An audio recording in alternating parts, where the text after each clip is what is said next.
Chers compatriotes, ce 30 juin 2019, la République démocratique du Congo va commémorer le 59e anniversaire de son indépendance. Dans des circonstances normales, nous nous serions réjouis, tous ensemble, en évoquant notamment les hauts faits des hommes et des femmes qui se sont sacrifiés pour que notre pays puisse accéder à la souveraineté nationale et internationale. Tout en ayant une pensée pour ceux des pionniers de l'indépendance qui nous ont quittés et ceux qui sont encore en vie, les Congolaises et les Congolais ne peuvent que se rendre à l'évidence. 5 mois après mon accession à la magistrature suprême, je ne peux nier que notre pays fait encore face à des défis majeurs. Ils sont énormes, certes, mais pas insurmontables. La problématique de l'insécurité récurrente dans certaines parties du territoire national, principalement dans les provinces de l'Ituri, du Nord Kivu, du Sud Kivu, du Tanganyika, du Kasaï et du Kasaï central, est très préoccupante. Je fais du rétablissement de la paix sur l'ensemble du territoire ma priorité, car il y va de la survie de centaines de milliers de compatriotes, de la stabilité des institutions établies, de la relance économique et du climat de paix avec tous nos voisins. En attendant la mise en place imminente du gouvernement de la République, je n'ai pas croisé les bras. Après la passation de pouvoir, je me suis rendu à Lubumbashi pour prendre des mesures à même d'endiguer le banditisme qui faisait rage dans cette ville et mettre fin aux tracasseries existant au poste frontalier. Je me suis ensuite rendu dans la province du Nord Kivu, plus précisément à Goma et Beni, pour faire l'état des lieux de l'insécurité grandissante et de la persistance de l'épidémie à virus Ebola. J'ai terminé ce périple à l'intérieur du pays par la ville de Kisangani. Partout où je suis passé, je me suis rendu compte que nos compatriotes vivent dans la peur du lendemain à cause de l'insécurité. Et en ce qui concerne Beni et Butembo, comme si cela ne suffisait pas, le drame humanitaire que constitue cette épidémie à virus Ebola est venu s'ajouter à ce tableau déjà assombri. Les derniers cas de résurgence d'insécurité en Ituri m'affectent profondément, car ils constituent un grand recul en matière de pacification. C'est ainsi que je viens d'ordonner à nos forces armées de mener des opérations de grande envergure dans les territoires de Djougou et Mahagi. Ces opérations vont s'étendre à Minembwe, dans le sud Kivu, pour mettre définitivement fin aux aventures de tous les hors-la-loi qui endeuillent nos populations et sèment la désolation dans cette partie du pays. Nous saluons les nombreuses redditions des groupes armés observées depuis notre accession à la magistrature suprême. Le gouvernement, en concertation avec la MONUSCO, est en train d'étudier le cadre adéquat pour leur prise en charge en vue de leur réinsertion dans la société. Nous lançons un vibrant appel aux groupes armés encore actifs à déposer les armes pour bénéficier des avantages de ce nouveau cadre de démobilisation, désarmement et réinsertion. L'insécurité est aussi et surtout le fait des groupes armés étrangers. Un plan de leur éradication totale est en train d'être discuté avec la MONUSCO et les pays voisins concernés.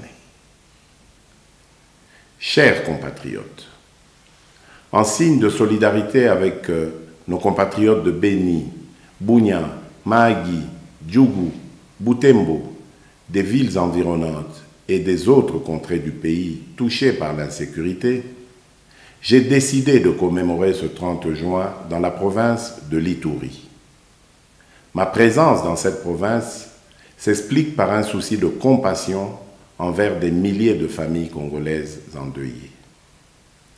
Chers compatriotes, mon propos d'aujourd'hui ne constitue pas un bilan à mi-parcours du chef de l'État. Cependant, il est de bon ton, après 5 mois à la tête du pays, que je vous dise ce qui revient à l'actif de mon administration. S'agissant du social, j'ai entrepris, dans le domaine de la santé, de mettre en œuvre des mesures qui produiront des effets bénéfiques à l'ensemble de la population à court terme. Ces mesures sont mises en place de manière progressive. Il en est ainsi de la gratuité des soins de santé au profit de nos hommes de troupe, ce qui constitue un prélude à la couverture maladie universelle que j'ai annoncée et à laquelle plusieurs partenaires extérieurs ont adhéré, promettant leur accompagnement. Pour renforcer la lutte contre le virus Ebola, j'ai créé un comité de coordination national placé directement sous la tutelle de la présidence qui réunit, outre le ministère de la Santé, des experts congolais dont la renommée en la matière est reconnue au-delà de nos frontières. Je ne ménagerai aucun effort pour enrayer ce fléau. C'est pourquoi, aux actions du gouvernement, j'ai décidé d'associer les leaders politiques locaux et ceux de la société civile, car ce combat nous concerne tous.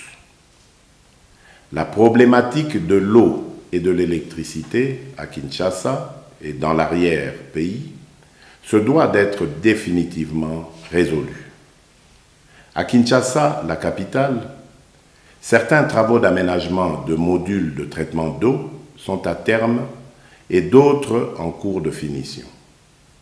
C'est le cas, pour ne citer que ces exemples, de la station de Lemba-Imbu, tout comme la reprise en alimentation d'eau au camp militaire de Kitona, dans la province du Congo central, après plusieurs décennies de pénurie.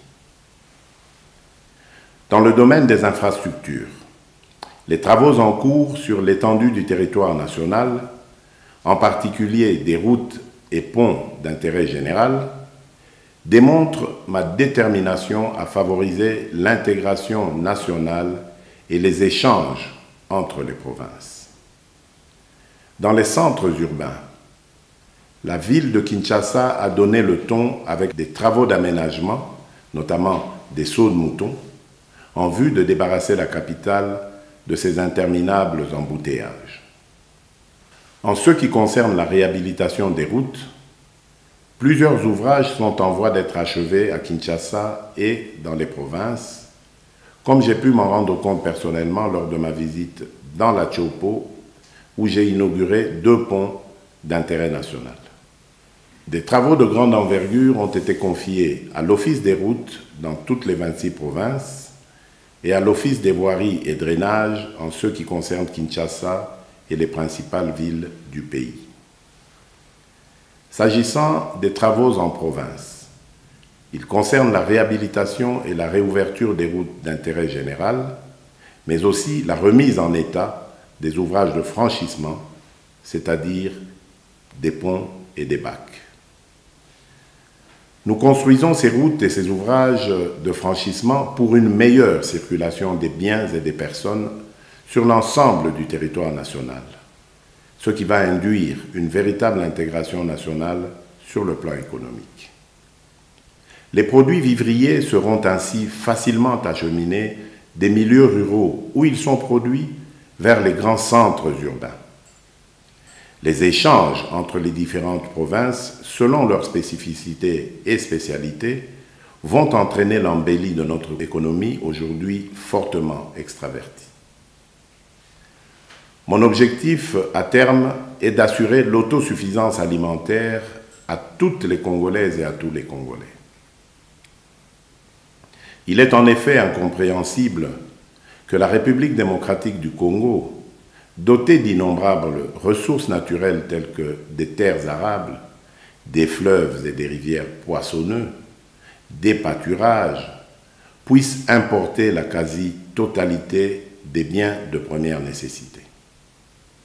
Le même élan sera poursuivi pour certaines mesures préconisées concernant notamment la baisse des prix des denrées alimentaires. Pour ce qui est des volets politiques et des droits de l'homme, je me réjouis avec l'ensemble des Congolais que notre pays ait connu sa première alternance pacifique et historique à l'issue des élections du 30 décembre 2018. Le mérite revient en premier lieu au peuple congolais qui est allé accomplir son devoir civique dans la paix. Ensuite, l'attitude affichée par mon prédécesseur à propos de l'alternance pacifique a été très déterminante pour le maintien de la paix et de la stabilité dans notre pays. Enfin, le rôle joué par les acteurs nationaux et internationaux impliqués dans le processus électoral a été tout aussi primordial. Concernant les libertés publiques, je ne vous cacherai pas ma satisfaction d'avoir permis la concrétisation de la décrispation politique telle que stipulée dans l'accord de la Saint-Sylvestre. Les exilés politiques sont de retour. Les réunions et manifestations politiques se tiennent sans aucune entrave. Je tiens à vous rassurer sur ce chapitre que les choses iront de mieux en mieux et dans le strict respect des lois de la République et de l'établissement d'un État de droit. Nous n'avons plus de cachots privés dans notre pays. Nos pénitenciers se vident de leurs prisonniers politiques et d'opinion. Plus de 700 prisonniers ont pu être relaxés, comme vous avez pu vous en rendre compte avec la libération notamment de certains cas dits emblématiques. Et pour respecter les standards dans le milieu carcéral, j'ai décidé de l'assainissement des prisons qui sont devenues de véritables mouroirs et de l'augmentation de leur capacité d'accueil. C'est dans ce cadre que les travaux entamés au niveau du centre pénitentiaire de rééducation de Kinshasa, communément appelé prison de Makala, constituent la première étape. Si toutes les manifestations publiques qui se sont tenues jusqu'à ce jour n'ont connu aucun mort, aucune arrestation dans les rangs des manifestants, il est cependant déplorable de constater que ce sont des éléments de la police nationale qui se retrouvent agressés ou grièvement blessés. C'est le cas de la dernière manifestation organisée le 23 juin dernier à Kinshasa. Je me suis personnellement rendu au chevet des victimes d'actes de vandalisme commis par des inciviques, des manifestants mal encadrés qui n'ont pas hésité à s'attaquer aux ouvrages publics, aux paisibles citoyens et à leurs biens. Ceci doit prendre fin et la loi doit s'appliquer dans toute sa rigueur, car je refuse que certains leaders mal intentionnés puissent confondre démocratie et anarchie. Pour renforcer la protection des droits humains, j'ai créé récemment un organisme chargé de lutter contre la traite de l'être humain. Toujours sous ce chapitre, il n'est pas vain de signaler que toutes les tendances politiques ont désormais accès aux médias officiels, notamment la radio et la télévision nationale congolaise, RTNC en sigle. Mes chers compatriotes, 5 mois après mon avènement au pouvoir, je ne peux produire de miracle. C'est pourquoi je fais appel au patriotisme de tout un chacun pour les nombreuses réformes à réaliser en vue de répondre aux besoins multiples et variés de la population. Si nous adhérons tous à la vision selon laquelle tout doit être fait et doit revenir d'abord au peuple, celui-ci a aussi sa part de responsabilité, particulièrement dans le changement des mentalités. Dès lors, je vous exhorte tous à regarder dans la même direction. Notre pays ne pourrait qu'en retirer le plus grand bien. De nouvelles opportunités s'offriront aux Congolais. À la faveur de l'amélioration en cours du climat des affaires, la diversification de notre économie attirera de nouveaux investisseurs. Des emplois seront créés au profit des chômeurs et surtout de nos jeunes. Chers compatriotes, enfin, s'agissant de la diplomatie et de la coopération régionale, dès ma prise de fonction, j'ai procédé à la réouverture de la maison Schengen pour normaliser nos relations avec l'Union européenne, qui est un partenaire traditionnel de notre pays.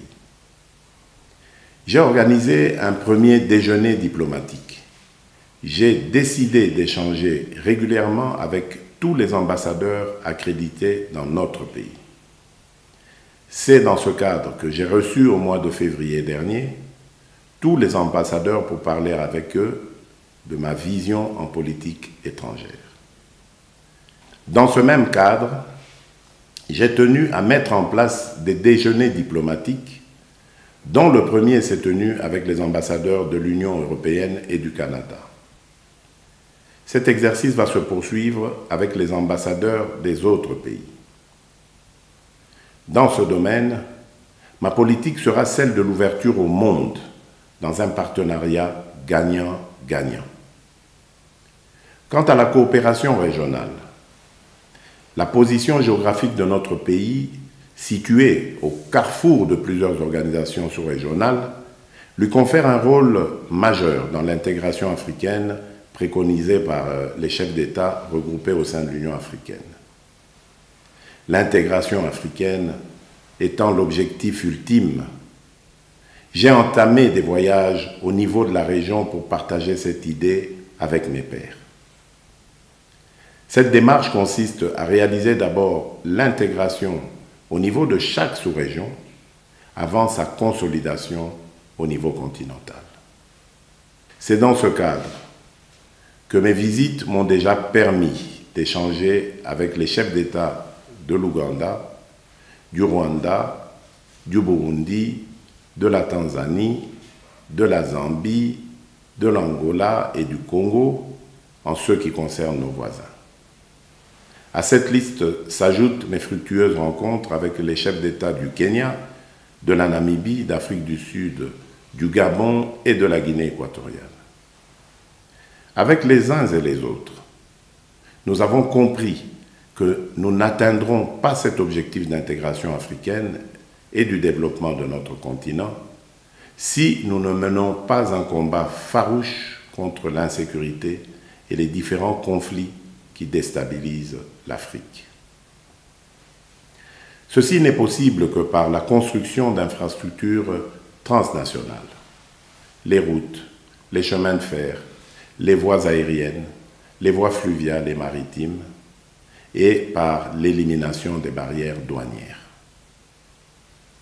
Toujours sur ce chapitre de la diplomatie, je voudrais aussi souligner mon dernier passage à Washington, où j'ai eu des discussions avec la directrice générale du Fonds monétaire international.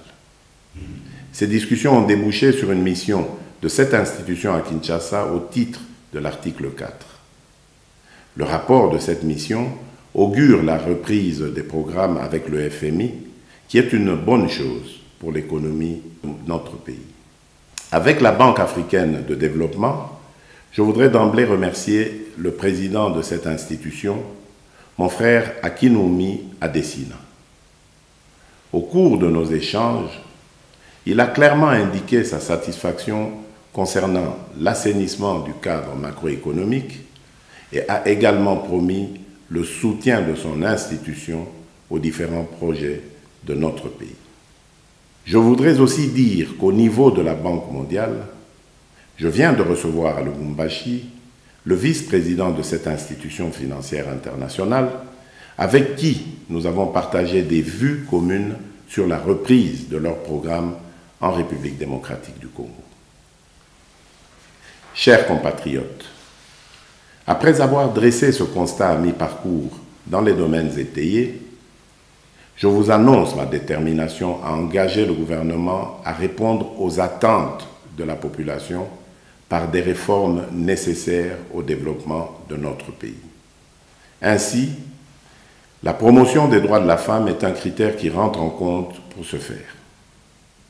C'est pourquoi je demanderai au Parlement de réfléchir sur un système de quotas, aussi bien dans les assemblées électives que dans l'administration, à réserver d'emblée aux femmes afin de renforcer leur participation active dans la société.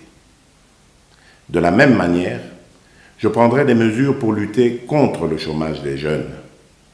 Des mesures incitatives seront prises en faveur des entreprises qui vont employer des jeunes. Un fonds de garantie sera créé pour leur permettre d'accéder au crédit bancaire tout en bénéficiant d'un accompagnement dans la gestion de leurs projets. J'envisage également une profonde restructuration du service national et le renforcement du rôle de l'INPP, l'Institut national de préparation professionnelle, pour prendre en charge les jeunes désœuvrés et favoriser leur réinsertion dans la société. Chers compatriotes, la lutte contre la corruption et pour la bonne administration de la justice sont des gages de bonne gouvernance. Sans une justice équitable, il est inutile de parler d'état de droit. La justice élève une nation, dit-on. Cette parole biblique doit nous inspirer dans notre quête d'une justice plus juste qui serait rendue par des juges intègres. Je prends l'engagement et réitère en tant que magistrat suprême mon vœu de nommer des hommes et des femmes intègres afin qu'ils redorent le blason terni de notre justice. Une autre grande réforme devra viser le système électoral dans la mesure où celui qui est en vigueur a montré ses limites, plus précisément en ce qui concerne le mode de désignation des sénateurs et des gouverneurs. Chers compatriotes, au moment où nous déplorons l'insécurité dans les 6 provinces précitées, voilà qu'un autre drame vient durement assombrir cette journée anniversaire de l'indépendance avec l'effondrement d'une mine à Kolwezi qui a causé plusieurs victimes parmi nos concitoyens. Après avoir ordonné une assistance aux familles éplorées, je leur présente mes condoléances les plus attristées.